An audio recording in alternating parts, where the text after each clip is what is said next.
पाचट कुजल्यामुळे काय झालं, ह्यांना काय भेटला, गाडी कचरा खायला भेटला. आता बरं हे खाऊन कुठे जाणार आहेत, इथंच राहणार आहेत ना.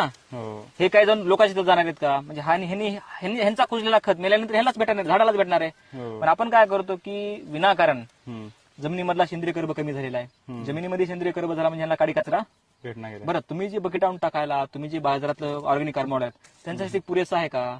त्यांचं खाद्य काय, काडी कचरा. आणि काडी कचरा खाऊन ते कुठं देणार येतं, इथंच खाऊन.